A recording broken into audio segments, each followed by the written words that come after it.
Romina Peralta is 35 years old and the mother of 6 children. Although she had nothing to spare, with effort and dedication, she gathered a group of people who gave her a hand so that many teenagers could have their desired birthday. She started in Lomas de Zamora, has already traveled through the provinces, and has even been contacted by Venezuela.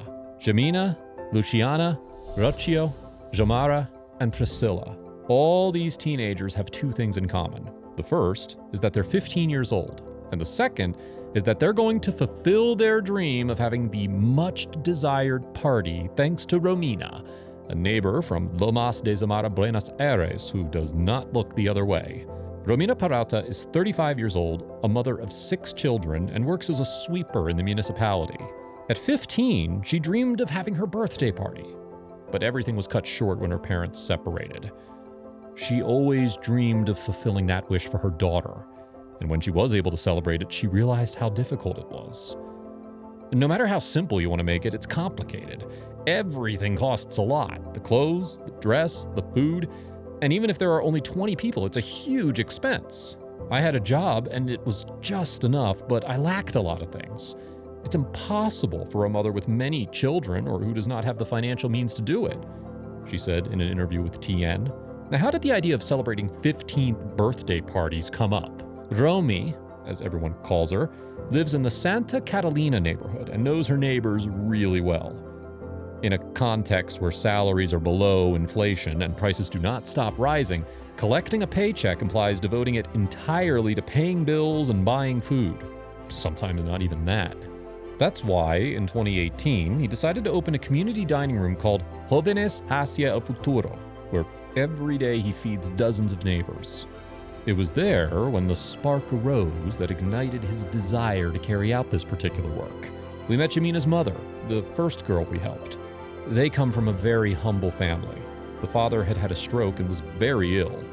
Her mother told me that she was about to turn 15 and dreamed of having it done, she said. Although the idea was to help her make something modest to share with her closest circle. As the days went by, many people began to join in as the days went by, and the collaboration took little time to arrive. In the beginning, we didn't have many contacts, and only a few collaborated. Some contributed with money, others gave us things to sell and to collect for the cake, he explained.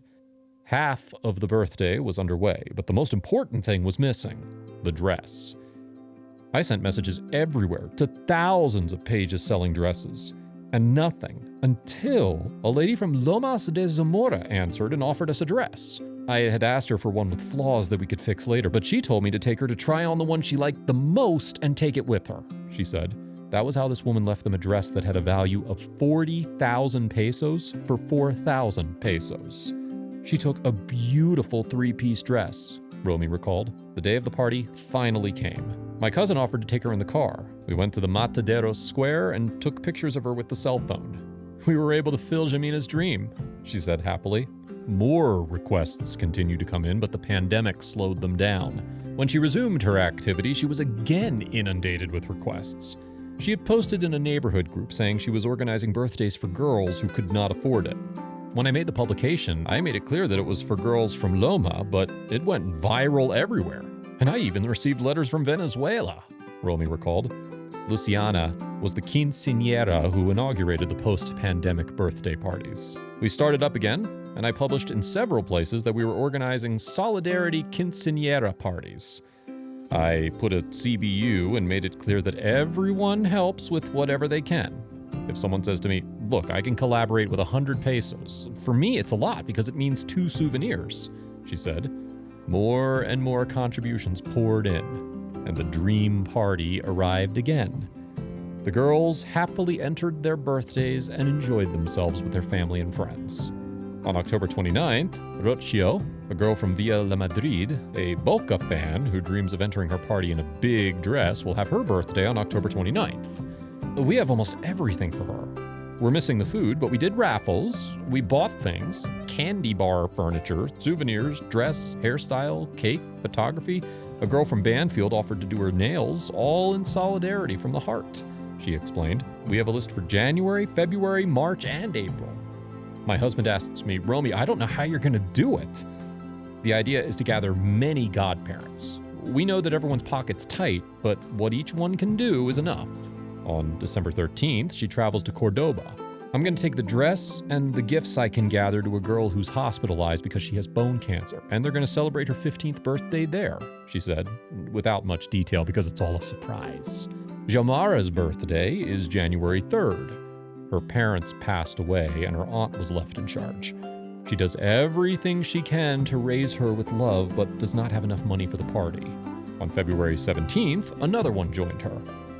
Her father died, and I dreamed of celebrating her birthday, said Romy. They are girls from the neighborhood, and it gets to me. Some people tell me I'm crazy or give me bad vibes. They tell me I'm gonna leave if they don't help me, but the truth is that it can be done. Today, a quince dress costs around 60,000 pesos, so this gift fell from the sky. We sent messages to all the stores in Once, and a girl donated us more than 15 dresses, she revealed excitedly. Among those, they managed to assemble 5 complete ones because many of them were missing the upper part. However, the happiness of knowing that she has several to offer overflows her. When I went to pick them up, I cried, and the ladies in the street asked me if I was selling. It's not the same to have the same 3 dresses, and that the photos are always the same as having a lot and being able to give a different one to each one, she explained. Romy clarified that they're still gathering. We need more people to help with the food. We're doing the decorations ourselves, but balloons are very expensive, as are the fabrics for the tablecloths. We also receive dresses that have been used. Then, she concluded, we ask for all this in a Facebook group of godmothers and godfathers, and if more people want to join us, they should know they're collaborating to fulfill the dreams of many girls.